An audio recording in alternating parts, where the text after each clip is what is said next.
Hello friends, welcome to civil step Himachal. आज के session में हम डिस्कस करेंगे 10 मोस्ट प्रोबेबल एमसीक्यूज और ये एमसीक्यूज रिलेटेड होंगे इकोनॉमिक्स से। अपने सेशन को शुरू करने से पहले एक बार देख लेते हैं कि सिविल स्टेप हिमाचल पर जो वीकली बेसिस पर आपको बिल्कुल फ्री इनिशिएटिव्स प्रोवाइड किए जा रहे हैं उनका एक बार टाइम टेबल देख लीजिए। जो डेली 10 एमसीक्यू रिवीजन सीरीज है वो आपके पास आती है मंडे टू सैटरडे 10:15 AM पर। मेंस करंट अफेयर्स का सेशन होता है दोपहर को 2:15 बजे। डेली करंट अफेयर्स आपके पास आते हैं शाम को 6:15 बजे। और जो ये ITSI एग्जाम से रिलेटेड जो सेशंस हैं वो आपके पास आते हैं रात को 8 बजे। आपको कुछ पूछना है, किसी कोर्स के बारे में कोई इंक्वायरी करनी है तो इस दिए हुए नंबर पर आप पूछ सकते हैं। और कुछ ज़्यादा जानकारी के लिए आप हमारी वेबसाइट civilstephimachal.com पर विजिट कर सकते हैं। तो चलिए दोस्तों, अब शुरू करते हैं अपने MCQs। आज जो MCQs हम देखने वाले हैं ये होंगे इन्फ्लेशन चैप्टर से रिलेटेड। पहला क्वेश्चन क्या है? The term inflation premium refers to a higher nominal return that equity investors get due to increase in inflation. B, it is the risk that investors have to face because of higher inflation. It is the higher return that investors demand in exchange for investing in a long-term security because of higher inflation risk. D, it is the high return that short-term bond investors demand due to higher inflation risk. Inflation क्या करता है दोस्तों? Inflation जो आपको real interest rate मिल रहा है, ये जो आपको रियल रिटर्न मिलता है उसको कम कर देता है। कैसे कम कर देता है? सपोज कीजिए कि जो आपको रिटर्न मिल रहा है, जो आपने इन्वेस्टमेंट किया है बॉन्ड में, गवर्नमेंट सिक्योरिटी में या किसी भी और चीज़ में, बैंक में ही अगर आपने इन्वेस्टमेंट किया है किसी सेविंग डिपॉजिट में, कोई FD में, तो सपोज कीजिए वहाँ से जो आपको रिटर्न आ रहा है, वहाँ से जो आपको इंटरेस्ट रेट मिल रहा है, मान लीजिए कि उसका रेट ऑफ रिटर्न कितना है? 8% है, ठीक है। और मान लीजिए कि इन्फ्लेशन कितना है? Inflation is 5%। तो आपको जो एक्चुअल रिटर्न, जो रियल रिटर्न मिला वो कितना होगा? आपका रियल रेट ऑफ रिटर्न वो होगा जो भी आपका रेट ऑफ रिटर्न है माइनस जो भी इन्फ्लेशन का रेट है। क्योंकि इन्फ्लेशन क्या करता है? जो मनी होता है उसकी परचेजिंग पावर, उसकी जो वर्थ होती है उसको डिक्रीज कर देता है ना। इन्फ्लेशन से क्या होता है? महंगाई बढ़ती है। महंगाई बढ़ती है तो एक पर्टिकुलर अमाउंट ऑफ मनी से आप क्या कर पाएंगे? आप कम चीजें खरीद पाएंगे। तो उसकी क्या होगी? परचेजिंग पावर कम होगी, उसकी जो वर्थ है वो कम हो गई। इसीलिए जो इन्फ्लेशन है वो क्या कर देता है? जो आपका रियल रेट ऑफ रिटर्न है, जो रियल इंटरेस्ट रेट आपको मिल रहा है उसको कम कर देता है। और कितने % से कम करेगा? जो भी रेट ऑफ रिटर्न होगा माइनस इन्फ्लेशन। तो मान लीजिए कि अभी आपको 3% इंटरेस्ट रेट मिल रहा है, आप खुश हैं तो कोई बात नहीं यार, इन्फ्लेशन को तो हमने बीट कर ही दिया, ऊपर से हमें 3% रिटर्न भी मिल रहा है, ठीक ठाक रिटर्न है, हम इन्वेस्ट कर सकते हैं लॉन्ग टर्म में, कोई दिक्कत नहीं है। लेकिन सपोज करिए कि इन्वेस्टर की ये एक्सपेक्टेशन है कि जो इन्फ्लेशन है वो 5% नहीं बल्कि 6-6.5% तक पहुंच सकता है अगले 1-2 साल में। तो इन्वेस्टर क्या बोलेगा? भाई देखो 8% रिटर्न पर हम पैसा नहीं लगा सकते हैं क्योंकि आपका इन्फ्लेशन ही 6-6.5% रहने की उम्मीद है। तो हमें क्या बचेगा? हमें 1.5 से 2% बचेगा। तो हमें जो है आप थोड़ा सा हायर इंटरेस्ट रेट दीजिए। हम 8% नहीं, अगर आप हमें 9% या 10% रिटर्न देंगे तब हम अपना पैसा लगा देंगे, क्योंकि उसके बाद हमें जो है वो 3-3.5% बढ़ जाएगा, क्योंकि लॉन्ग टर्म में आपका इन्फ्लेशन इंक्रीज होने वाला है, इसलिए हमें एक हायर इंटरेस्ट रेट दीजिए।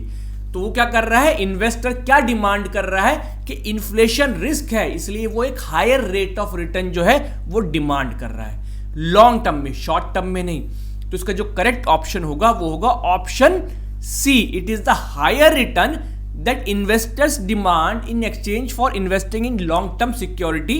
गवर्नमेंट बॉन्ड भी हो सकता है, बैंक्स भी हो सकते हैं, कोई भी चीज जहां पर भी पैसा इन्वेस्ट करना है, because of higher inflation risk. Inflation risk ज्यादा है तो लॉन्ग टर्म इन्वेस्टर क्या सोच रहा है? भाई अपने पैसे को सेफ रखना है। अगर एक कहना चाहिए एक फेयर अमाउंट ऑफ रिटर्न चाहिए, तो वो एक हायर जो है आपसे इंटरेस्ट रेट मांगता है, उसी को कहते हैं इन्फ्लेशन प्रीमियम। प्रीमियम का मतलब क्या होता है, एक पर्टिकुलर थ्रेशोल्ड से जब आप कोई ज्यादा चीज आपको मिल जाए तो उसको कहते हैं प्रीमियम। जिसका करेक्ट ऑप्शन होगा C. Second, inflation in the economy generally leads to which of the following? Depreciation of currency, appreciation of currency, third is increase in real interest rate, fourth increase in nominal interest rate। क्या क्या options हैं आपके पास? A 1 and 3 only, B 2 and 3 only, C 1 and 4 only, या D 1 3 and 4 only। देखिए अभी हमने देखा कि जब इन्फ्लेशन बढ़ता है इकोनॉमी में तो आपका जो रियल इंटरेस्ट रेट है वो बढ़ता नहीं है बल्कि घट जाता है ना, क्योंकि रियल इंटरेस्ट रेट क्या होता है आपका,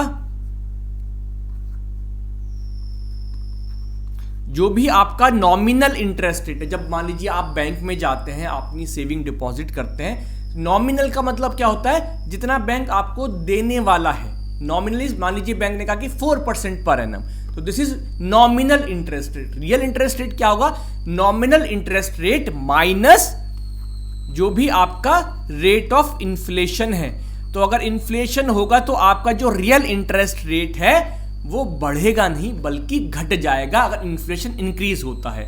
तो आपका थर्ड ऑप्शन तो बिल्कुल नहीं हो सकता, तो आपका ये ऑप्शन भी नहीं हो सकता, आपका ये ऑप्शन भी नहीं हो सकता, आपका ये ऑप्शन भी नहीं हो सकता। तो मान लीजिए अगर आपको एक जो है स्टेटमेंट के बारे में भी सही जानकारी है तो भी आप इस क्वेश्चन को अटेम्प्ट कर सकते थे। आपको ये तो पता चल गया कि इसका ऑप्शन सी जो है वो करेक्ट आंसर होगा। इंक्रीज इन नॉमिनल इंटरेस्ट रेट, हाँ ये जरूर हो सकता है नॉमिनल इंटरेस्ट रेट इंक्रीज हो जाए, क्योंकि जब इन्फ्लेशन बढ़ेगा, महंगाई बढ़ेगी, तो जो भी इन्वेस्ट करेगा वही बोलेगा यार इन्फ्लेशन इतना हो रहा है, इन्फ्लेशन 5% है, तुम सेविंग में 4% दे रहे हो, मैं आपके यहां क्यों इन्वेस्ट करूं, कम से कम इन्फ्लेशन से ज्यादा इंटरेस्ट रेट तो मुझे दो।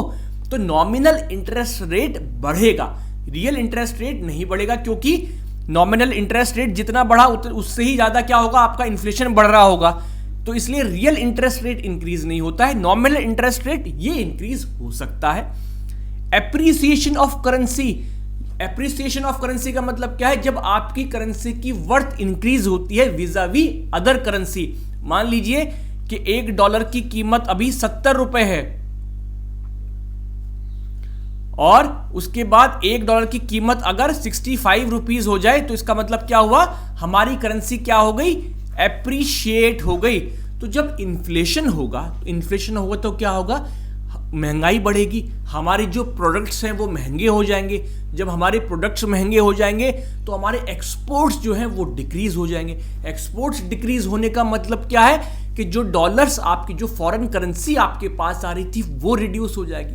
अगर सप्लाई कम हो जाएगी फॉरेन करेंसी की तो हमारी जो करेंसी है वो क्या करेगी, वो डेप्रिशिएट करेगी, ना कि एप्रिशिएट। एप्रिशिएट कब करेगी, जब डॉलर बहुत ज्यादा आ जाए, फॉरेन करेंसी ज्यादा आ जाए, तो डॉलर्स की जो डिमांड है उससे ज्यादा अगर सप्लाई है तो आपकी करेंसी एप्रिशिएट करेगी। लेकिन अगर आपके यहां जो डॉलर्स आ रहे हैं वो रिड्यूस हो जाते हैं तो क्या होगा, आपकी करेंसी डेप्रिशिएट करती है, ना कि appreciate.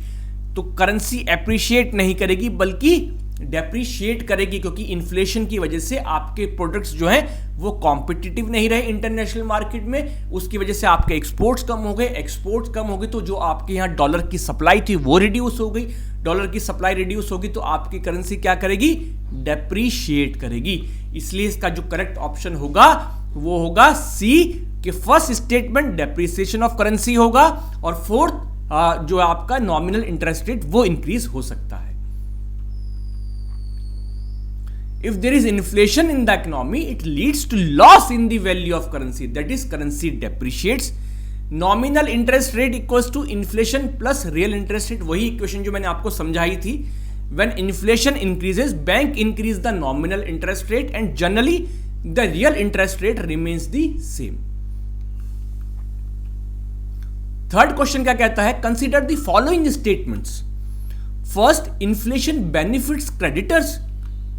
Inflation benefits debtors, inflation benefits bond holders, fourth inflation benefits depositors. क्या ऑप्शंस है? A 1 and 3 only, b 2 only, c 3 only, या डी 1, 3 and 4 ओनली। क्रेडिटर्स का मतलब क्या होता है? जिन्होंने लोन दिया है। डेटर्स का मतलब क्या है? जिन्होंने लोन लिया है। बॉन्ड होल्डर्स का मतलब क्या है? जिनके पास हाथ में बॉन्ड्स हैं, जिन्होंने बॉन्ड्स खरीद रखे हैं। फोर्थ क्या है? डिपॉजिटर्स। डिपॉजिटर्स का मतलब क्या है? जो अपना पैसा बैंक्स में डिपॉजिट कर रहे हैं, वो डिपॉजिटर्स। तो इन्फ्लेशन से किसको बेनिफिट होता है? अब मान लीजिए क्रेडिटर है, उसने लोन दिया है ना। मान लीजिए आप बैंक के पास गए, बैंक ने आपको जो है होम लोन दिया 6% पर, और इन्फ्लेशन का रेट मान लीजिए 3% है। तो क्रेडिटर को कितना रियल इंटरेस्ट रेट मिलेगा? जितने पे उसने आपको लोन दिया है माइनस रेट ऑफ इन्फ्लेशन, सिर्फ 3%। तो अगर ये रेट ऑफ इन्फ्लेशन बढ़ता है तो जो क्रेडिटर है, जिसने लोन दिया है, उसको फायदा नहीं, उसको नुकसान होता है, क्योंकि जो एक्चुअली में उसको रिटर्न मिल रहा है वो डिक्रीज हो जाता है। तो भाई इन्फ्लेशन से क्रेडिटर को तो बेनिफिट नहीं होता है। अब आप समझिए कि डेटर है, जिसने लोन लिया है, उसके ऊपर क्या इंपैक्ट पड़ता है। उसने मान लीजिए होम लोन लिया था 6% पर, इन्फ्लेशन 3% है, तो जो एक्चुअल इंटरेस्ट रेट वो भर रहा है वो कितना है? 3%। अगर कल के दिन को ये इन्फ्लेशन और इंक्रीज होता है, 3 की जगह 4% हो जाए, तो एक्चुअली उसने कितना इंटरेस्ट भरा? 6% माइनस 4%, सिर्फ 2% का। यानी कि इन्फ्लेशन जितना ज्यादा होता है, जो लोन ले रहा है, जो डेटर है, उसका उतना फायदा होता है, क्योंकि एक्चुअली में वो पैसा जो है वो रिटर्न, मान लीजिए कि 100 रुपए पे उसको 6 रुपए देने थे। होम लोन का मतलब ये 6% पर एनम का मतलब क्या हो गया कि अगर आपने 100 रुपीज का लोन लिया है तो 1 साल बाद उसको 6 रुपीज देने। लेकिन एक्चुअली में जो आप पैसा, आप 6 रुपए तो दे रहे हो बैंक को, लेकिन एक्चुअली में उस 6 रुपीज की कीमत कितनी है, उसकी वर्थ कितनी रहेगी, उसकी परचेजिंग पावर कितनी रहेगी? सिर्फ 3 रुपए की। तो एक्चुअली में आपको फायदा हो गया कि आपको कम पैसा देना पड़ा, जो एक्चुअल वर्थ है वो आपको नहीं देनी पड़ रही है 6 रुपीज, आप 2 रुपए या 3 रुपए ही दे रहे हो। तो डेटर्स को जरूर फायदा इससे होता है। क्या बॉन्ड होल्डर्स को फायदा होगा, जिनके पास बॉन्ड्स हैं?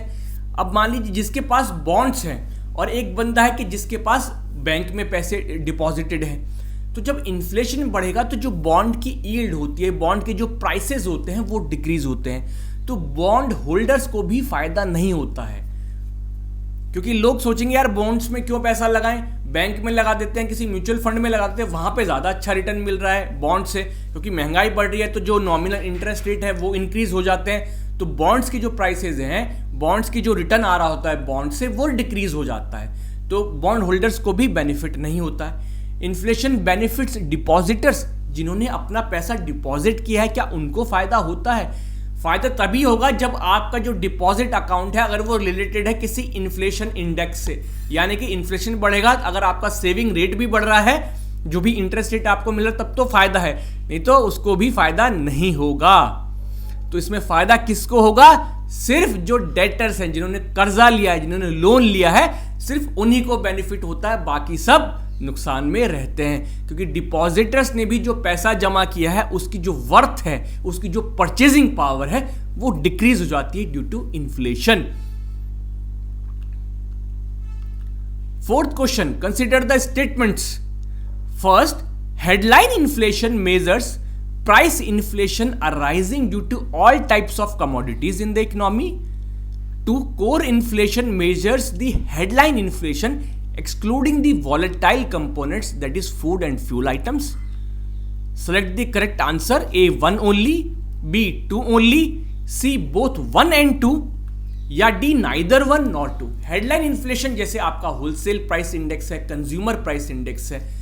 हेडलाइन इन्फ्लेशन का मतलब होता है वो इन्फ्लेशन का इंडेक्स जिसके थ्रू सरकार जो है वो इन्फ्लेशन को मेजर करती है इकोनॉमी में। जैसे हमारे यहाँ WPI और CPI से मेजर करते हैं, तो WPI और CPI ये बहुत अक्रॉस कमोडिटीज जो हैं, अक्रॉस टाइप्स ऑफ कमोडिटीज जो हैं, वो इन्फ्लेशन मेजर करते हैं। कोर इन्फ्लेशन का मतलब क्या है कि इन्फ्लेशन का वो वाला पार्ट जो कि वॉलेटाइल होता है, कभी घटता है कभी बढ़ता है ना, उसको कहते हैं क्या? Volatile component. जैसे फूड आइटम्स हैं, कभी बारिश हो गई तो महंगे हो गए, है ना, फ्यूल आइटम्स इंपोर्ट्स महंगे हो गए, कहीं पे कुछ वॉर चल रहा है, मान लिया रशिया यूक्रेन का, तेल के दाम महंगे हो गए, तो ये क्या, ये वोलेटाइल कंपोनेंट्स हैं। तो अगर इनको हटा दें हम हेडलाइन इन्फ्लेशन से, तो जो इन्फ्लेशन बचेगा उसको आप कहते हैं कोर इन्फ्लेशन।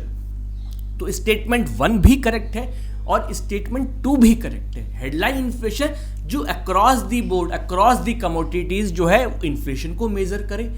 कोर इन्फ्लेशन जो है उस अगर हेडलाइन इन्फ्लेशन में से अगर आप फूड और फ्यूल के कंपोनेंट को हटा दें तो जो इन्फ्लेशन बचेगा उसको कहते हैं कोर इन्फ्लेशन। तो दोनों स्टेटमेंट्स करेक्ट हैं, इसलिए इसका जो ऑप्शन होगा वो होगा C. Both statements 1 and 2 are correct. Fifth question क्या कह रहा है, if a country is experiencing inflation then what will decrease. अगर इन्फ्लेशन इंक्रीज हो रहा है तो कंट्री किस चीज में उसको डिक्रीज देखने को मिलेगा? वेज लेवल में, output of goods and services, amount of money needed to purchase a given quantity of goods and services, या परचेजिंग पावर में। अगर इन्फ्लेशन होगा तो जो लेबर है वो क्या बोलेगी कि महंगाई बढ़ रही है भैया, हमारी वेज लेवल को इंक्रीज करिए। तो डिक्रीज का तो सवाल ही पैदा नहीं होता है। Second statement is the output of goods and services. अगर इन्फ्लेशन बढ़ रहा है, महंगाई बढ़ रही है, तो क्या गुड्स का आउटपुट डिक्रीज होगा? देखिए, प्राइस बढ़ने से गुड्स का आउटपुट का कोई लेना देना नहीं है, बल्कि आउटपुट इंक्रीज ही हो सकता है, डिक्रीज नहीं हो सकता है। महंगाई बढ़ रही है तो मैन्युफैक्चरर्स ये कोशिश करेंगे यार, इसका मतलब ये है कि हमारी इकोनॉमी में डिमांड है, आउटपुट बढ़ाओ, प्रोडक्शन बढ़ाओ, तो आउटपुट डिक्रीज होगा गुड्स एंड सर्विसेज का ना, ये भी गलत बात है। The amount of money needed to purchase a given quantity of goods and services. भाई जब महंगाई होगी तो आपको एक given quantity of goods and services खरीदने के लिए पैसा डिक्रीज नहीं होगा बल्कि इंक्रीज होगा। आपको ज्यादा पैसा खर्च करना पड़ेंगे उतनी ही क्वांटिटी खरीदने के लिए, क्योंकि अब क्या हो गया है, प्राइसेस इंक्रीज हो गए। क्या डिक्रीज करेगा? डिक्रीज करेगी आपकी परचेजिंग पावर। परचेजिंग पावर क्या मतलब क्या है कि एक पर्टिकुलर अमाउंट ऑफ मनी से आप जो चीजें खरीद सकते हैं, है ना। मान लीजिए पहले आपके पास 100 रुपीज थे, उससे आपने 1 लीटर दूध खरीद लिया, 1 किलो चीनी खरीद ली, है ना। लेकिन अब जब महंगाई हो गई है तो हो सकता है कि आप 1 लीटर दूध ना खरीद के सिर्फ आधा लीटर दूध ही खरीद पाओ। तो क्या हो गया, आपकी जो परचेजिंग पावर थी इन्फ्लेशन की वजह से वो रिड्यूस हो गई, क्योंकि पैसे की वर्थ जो है वो रिड्यूस हो जाती है। तो इसलिए जिसका करेक्ट ऑप्शन होगा वो होगा ऑप्शन डी, यानी कि आपकी परचेजिंग पावर डिक्रीज करेगी। Which of the following will necessarily lead to inflation? इसमें से अगर कौन सा जो है काम होगा तो इन्फ्लेशन जो है वो होगा ही होगा। Increase in aggregate demand, increase in effective demand, C decrease in aggregate output, या D increase in government spending.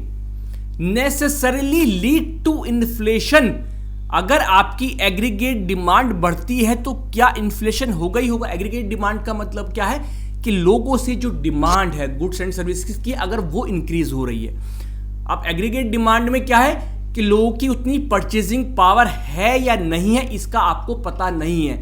तो एग्रीगेट डिमांड इंक्रीज होने से जरूरी नहीं है कि इन्फ्लेशन हो, because it is not backed by purchasing power. Effective demand का मतलब क्या है, When aggregate demand is backed by purchasing power, के मतलब लोग डिमांड भी कर रहे हैं और उनके पास पैसा भी है, परचेजिंग पावर भी है, वो खरीद सकते हैं गुड्स एंड सर्विसेज। तो अगर इफेक्टिव डिमांड इंक्रीज होती है तो यस, इन्फ्लेशन जो है वो इंक्रीज करेगा ही करेगा। एग्रीगेट डिमांड होने से आप जो है ये पक्का नहीं कह सकते कि इन्फ्लेशन इंक्रीज होगा ही होगा, हो सकता है सप्लाई भी उसी रेशियो में इंक्रीज हो जाए। इफेक्टिव डिमांड जब एग्रीगेट डिमांड भी हो, परचेजिंग पावर भी हो। डिक्रीज इन एग्रीगेट आउटपुट, अगर आउटपुट ही डिक्रीज कर जाएगा तो क्या होगा कि जो डिमांड है इसका मतलब है वो स्लो हो रही है। तो इसका मतलब ये है कि जब आउटपुट भी डिक्रीज हो रहा है, डिमांड स्लो हो रही है, तो भाई महंगाई किस वजह से बढ़ेगी? महंगाई नहीं बढ़ेगी, तो इन्फ्लेशन नहीं होगा। इंक्रीज इन गवर्नमेंट स्पेंडिंग, ठीक है, गवर्नमेंट ने अगर स्पेंडिंग करी है तो चांसेस हैं कि इन्फ्लेशन बढ़ जाए, बट इन्फ्लेशन बढ़ेगा तब तक नहीं जब तक अगर आपकी सप्लाई जो है वो बढ़ जाती है तो क्या होगा, इन्फ्लेशन जरूरी नहीं कि वो हो। तो गवर्नमेंट स्पेंडिंग भी इन्फ्लेशन तभी पैदा करेगी जब आप सप्लाई इंक्रीज नहीं कर पाएंगे। तो इसका जो करेक्ट ऑप्शन होगा वो होगा option b. To reduce the rate of inflation the government should, अगर इन्फ्लेशन के रेट को कम करना है तो सरकार को क्या स्टेप लेने चाहिए? Increase public expenditure, encourage consumer expenditure, C increase income tax, या डी रिड्यूस इंटरेस्ट रेट। अगर इन्फ्लेशन के रेट को कम करना है तो सरकार को क्या करना पड़ेगा कि जो मनी सप्लाई है, लोगों के हाथ में जो पैसा है उसको रिड्यूस करे। तो अगर सरकार पब्लिक एक्सपेंडिचर इंक्रीज करती है तो पैसा कहां पहुंचेगा? अल्टीमेटली लोगों के हाथ में पहुंचेगा। और एक तो इन्फ्लेशन है और आप जो है लोगों के हाथ में पैसा पहुंचा रहे हैं, तो इन्फ्लेशन डिक्रीज नहीं होगा बल्कि इंक्रीज होगा। तो ये स्टेप तो बिल्कुल गलत हो जाएगा। एनकरेज कंज्यूमर एक्सपेंडिचर, मतलब सरकार चीजों पर छूट देने लग जाए, कुछ कंसेशन देने लग जाए कि कंज्यूमर जो है अपना एक्सपेंडिचर इंक्रीज करें। भाई आपकी इकोनॉमी में ऑलरेडी इन्फ्लेशन है, आप कंज्यूमर को कह रहे हैं कि और एक्सपेंडिचर करो और खर्चा करो, तो आपकी जब डिमांड बढ़ेगी, ऑलरेडी इन्फ्लेशन है, डिमांड इंक्रीज होगी तो क्या होगा? इन्फ्लेशन इंक्रीज होगा, डिक्रीज नहीं हो पाएगा। तो कंज्यूमर एक्सपेंडिचर इंक्रीज करने से अगर आप एक्सपेंडिचर को एनकरेज करेंगे तो क्या होगा? इकोनॉमी में डिमांड जो है वो ज्यादा इंक्रीज होगी, सप्लाई आपकी उतनी तेजी से इंक्रीज नहीं हो पाएगी और आप इन्फ्लेशन को और ज्यादा बढ़ावा देंगे, ना कि उसको कम करेंगे। इंक्रीज इनकम टैक्स, अगर सरकार इनकम टैक्स बढ़ा दे तो लोगों के हाथ से पैसा निकलेगा, जो उनकी डिस्पोजेबल इनकम है, जो एक्चुअली में उनके पास पैसा बचेगा खर्च करने के लिए, वो डिक्रीज हो जाएगा।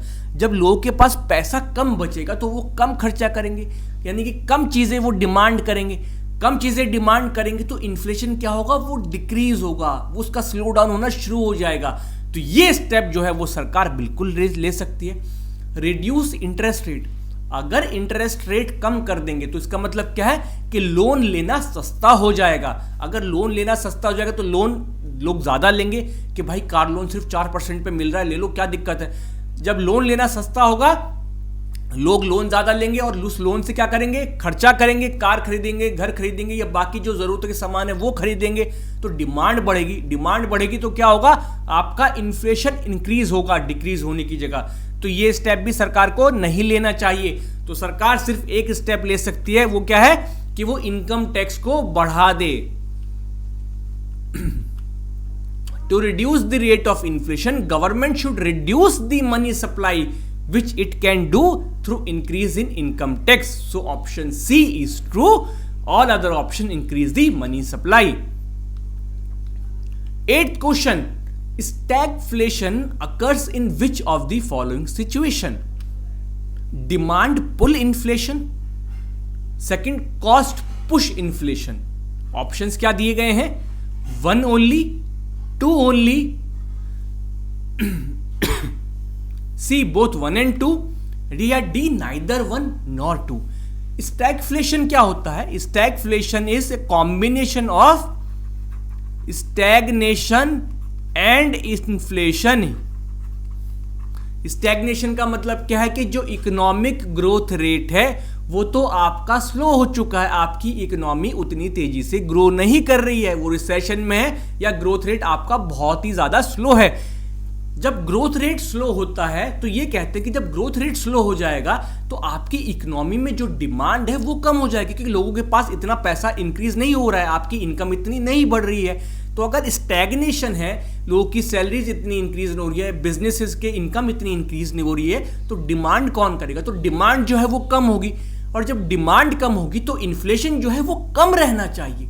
लेकिन स्टैगफ्लेशन में उल्टा होता है कि इकोनॉमिक ग्रोथ रेट तो कम है, स्टैग्नेशन है, लेकिन जो इन्फ्लेशन है वो हाई है। ठीक है, तो इन्फ्लेशन हाई है वो किस वजह से है? भाई डिमांड की वजह से तो नहीं हो सकता है, क्योंकि अगर स्टैग्नेशन है, लोगों की इनकम नहीं है, बिजनेसेस की इतनी इनकम नहीं है, तो वो डिमांड कैसे करेंगे? तो ये जो हाई इन्फ्लेशन है it is not because of demand pull inflation.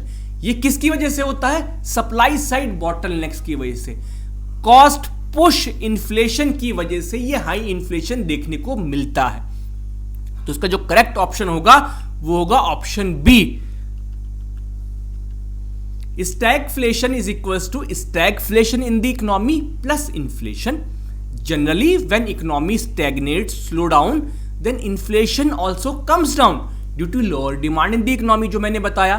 But stagflation is an exception where economy slows down but the inflation rate is high and this may be because of the supply side factors, यानी कि it is because of cost push inflation like steep rise in the prices of some inputs। मान लीजिए China में जैसे Covid की वजह से lockdown लगा, उसकी वजह से कुछ रॉ मटेरियल्स जो हैं जिनसे हम प्रोड्यूस कर रहे हैं वो महंगे हो जाएं, तो क्या होगा, हमारा भी इन्फ्लेशन इंक्रीज हो जाएगा। और इन्फ्लेशन कैसा होगा, कॉस्ट पुश इन्फ्लेशन, क्योंकि जो रॉ मटेरियल लग रहा है उसकी जो प्राइसेस है वो इंक्रीज हो गए, उसकी वजह से इन्फ्लेशन हो रहा है। In the production process like in case of 1973 crisis, 1973 में क्या होता कि जो गल्फ नेशंस हैं वहां पर जो पेट्रोल के प्राइसेस है वो काफी इंक्रीज हो गए थे, उसकी वजह से अब पेट्रोल हम इंपोर्ट करते हैं तो वो सब प्राइसेस इंक्रीज हो गए। अब उसकी वजह से हमारी इकोनॉमी में भी इन्फ्लेशन हुआ, लेकिन उस वक्त हमारा जो ग्रोथ रेट था वो कम था, लेकिन फिर भी हमें हाई इन्फ्लेशन देखने को मिल रहा था क्योंकि गल्फ इकोनॉमीज में जो पेट्रोलियम प्रोडक्ट्स के प्राइसेस थे वो इंक्रीज हो गए थे, which increases the inflation in the economy resulting in less demand and slowdown. This is stagflation. Question number 9. Consider the following statements. First statement क्या कहता है, disinflation is declining rate of inflation but the rate of inflation remains positive. Second, deflation is general decrease in the price level and the inflation rate is negative. Options क्या है, 1 only, 2 only, both 1 and 2, या D neither 1 nor 2. Disinflation, disinflation का मतलब क्या होता है कि जो आपका इन्फ्लेशन है वो पॉजिटिव है लेकिन जो उसके बढ़ने का रेट था वो डिक्रीज हो गया है। आपको एग्जांपल देता हूं, मान लीजिए अनियन के प्राइसेस हैं 2015, 2016, 2017, मान लीजिए इन 3 साल में हम देख रहे हैं अनियन के प्राइसेस। 2015 में ₹10 पर केजी है, 2016 में ये 11 रुपए पर केजी हो जाता है। तो इन्फ्लेशन का रेट कितना देखने को मिला हमें, 10%। और मान लीजिए 2017 में ये 12 रुपीज पर केजी हो जाता है, तो यहां जो इन्फ्लेशन का रेट वो कितना होगा, ऑलमोस्ट 5.54%। तो इन्फ्लेशन तो बढ़ रहा है, यानी कि जो प्राइसेस है अनियन की वो तो इंक्रीज हो रहे हैं, लेकिन जो उनके प्राइस इंक्रीज होने का रेट था वो डिक्रीज हो गया है कि पहले साल में 10% था, दूसरे साल में कितना रह गया, 5.5%। तो दाम बढ़े हैं, महंगाई बढ़ी है, लेकिन महंगाई के बढ़ने का जो रेट था वो कम हो गया है ना, कि पहले 10% से बढ़ रही थी, अब सिर्फ 5.45% से बढ़ रही है। तो this is disinflation when the rate of inflation is declining but the rate of inflation remains positive. अभी भी पॉजिटिव टेरिटरी में है, अभी भी प्राइसेस इंक्रीज हो रहे हैं, लेकिन जो प्राइस इंक्रीज होने का रेट था वो डिक्रीज हो गया है। डिफ्लेशन का मतलब क्या है कि अगर 10 रुपीज पर केजी थे 2015 में, अगर 16 में वो 9 रुपीज पर केजी हो जाए, फिर 8 रुपीज पर केजी हो जाए, तो क्या हो गया कि आपके actual prices they are decreasing, जो एक जनरल डिक्रीज देखने को मिल रहा है आपके प्राइस लेवल में। और इन्फ्लेशन क्या है, नेगेटिव, यहां महंगाई बढ़ नहीं रही है बल्कि घट रही है, तो आपका इन्फ्लेशन क्या है, नेगेटिव जोन में है, तो उसको कहते हैं डिफ्लेशन। तो दोनों ही स्टेटमेंट्स जो यहां पर दिए गए हैं वो करेक्ट हैं, तो इसका करेक्ट ऑप्शन होगा C, both 1 and 2। Question number 10, the term reflation of economy is related to which of the following?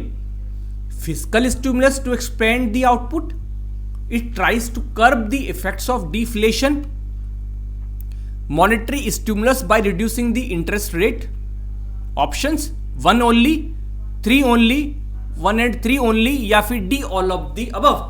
जब डिफ्लेशन आ जाता है तो क्या होता है कि महंगाई बढ़ नहीं रही है बल्कि घट रही है, प्राइसेस डिक्रीज हो रहे हैं। जब प्राइसेस डिक्रीज होंगे तो इसका मतलब क्या है, इकोनॉमी में डिमांड नहीं आ रही है, लोग पैसा नहीं खर्च कर रहे हैं या उनके पास पैसा है ही नहीं। आपकी एग्रीगेट जो इफेक्टिव डिमांड है, डिमांड रिड्यूस हो रही है। जब डिमांड रिड्यूस हो जाएगी तो क्या होगा, आउटपुट कम हो जाएगा, डिमांड नहीं होगी तो लोग बनाएंगे क्यों चीजें। अगर आपका आउटपुट कम होगा तो आपकी जीडीपी ग्रोथ रेट कम हो जाएगी, तो आपकी इकोनॉमी जो है it is not good for the economy, deflation. तो सरकार जो है उस डिफ्लेशन से बाहर निकालने के लिए क्या कर सकती है, अपनी मॉनेटरी पॉलिसी या अपनी फिस्कल पॉलिसी। फिस्कल पॉलिसी का मतलब क्या होता है कि सरकार किस तरह से खर्चा करती है या सरकार किस तरह से टैक्सेस को लगाती है। मॉनेटरी पॉलिसी यानी कि मनी सप्लाई। तो इन दोनों पॉलिसीज को एडजस्ट करके उस डिफ्लेशन से बाहर निकलना चाहती है और इकोनॉमी को क्या करना चाहती है, फिर से रीफ्लेशन, यानी कि फिर से उसको इतना स्टिमुलेट करना चाहती है कि फिर से इन्फ्लेशन जो है वो पॉजिटिव टेरिटरी में पहुंच जाए। जो नेगेटिव जोन में आ गया है डिफ्लेशन की वजह से, इससे बाहर निकले और क्या करे, एक फिर से दोबारा से इन्फ्लेशन जो है वो पॉजिटिव हो जाए। तो इसको कहते हैं रीफ्लेशन। कैसे हो सकता है इन्फ्लेशन दोबारा से पॉजिटिव टेरिटरी में, जब आप चीजों की डिमांड बढ़ाएंगे। डिमांड कैसे बढ़ सकती है, जब सरकार फिस्कल स्टिमुलस दे to spend the output. Fiscal stimulus मतलब कि या तो वो अपना एक्सपेंडिचर बढ़ा दे या टैक्सेस को रिड्यूस कर दे, सो दैट लोगों के हाथ में पैसा जो है वो ज्यादा पहुंच सके। पैसा ज्यादा पहुंचेगा तो वो चीजें डिमांड करेंगे तो आउटपुट आपका एक्सपेंड होगा और फिर से आपकी इकोनॉमी जो है एक फिर से एक पॉजिटिव इन्फ्लेशन की टेरिटरी में चली जाएगी। या फिर कुछ मॉनेटरी स्टिमुलस दे, यानी कि जो मनी सप्लाई है वो बढ़ाए। कैसे बढ़ा सकती है कि जो इंटरेस्ट रेट है उनको रिड्यूस कर दे, लोन लेना आसान कर दे, सो दैट लोन लेकर के लोग जो है वो डिमांड करना शुरू करें। डिमांड आएगी इकोनॉमी में फिर से, तो फिर से इन्फ्लेशन होगा, इकोनॉमिक ग्रोथ रेट आपकी बढ़ेगी। तो फिस्कल स्टिमुलस दे सकती है और मॉनेटरी स्टिमुलस देती है। क्यों देती है, because it tries to curb the effects of deflation. तो जो तीनों स्टेटमेंट्स हैं ये बिल्कुल करेक्ट हैं। तो जो आपका ऑप्शन होगा वो होगा D, all of the above. ये 10 एमसीक्यूज थे आज के हमारे। रिफ्लेशन इज अ फिस्कल और मॉनेटरी स्टिमुलस, ये मैंने आपको बता चुका हूं इसको एक्सप्रेशन। एक बार आप देख लेते हैं कि जो फ्री इनिशिएटिव्स हैं सिविल स्टेप हिमाचल के, जैसे एचपी इकोनॉमिक सर्वे, आपकी जो एचपी का जो जीके होता है उसके बिल्कुल फ्री लेक्चर्स पड़े हुए हैं। HP GK MCQ revision series है, पास्ट ईयर क्वेश्चन पेपर का डिस्कशन है, करंट अफेयर्स मैगजीन है, मेंस आंसर राइटिंग प्रैक्टिस है। ये सब बिल्कुल हमारे फ्री इनिशिएटिव्स हैं। पेड इनिशिएटिव्स की अगर मैं बात करूं तो जो HPAS का ऑफलाइन या लाइव जो कोर्स है वो 13 मई से स्टार्ट हो चुका है, आप उसको ज्वाइन कर सकते हैं। इसकी फीस है सिर्फ 60,000 रुपीज। इसी तरह जो ऑनलाइन कोर्स है वो 28 मई से शुरू होने जा रहा है, इसकी फीस है 25,000 रुपए। एनटी या अलाइड का ऑनलाइन कोर्स अगर आप ज्वाइन करते हैं तो उसकी फीस है 12,500 रुपए और ये 16 मई से स्टार्ट हो चुका है। JOIT कोर्स और SI का फुल कोर्स है सिर्फ 6,500 का। इसके अलावा जो टेस्ट सीरीज है HPAS की, NT, अलाइड और सोशियोलॉजी की, वो भी आपको मिल जाएंगी। Thank you so much friends. Next lecture में फिर से आएंगे 10 मोस्ट प्रोबेबल MCQ के साथ। Thank you.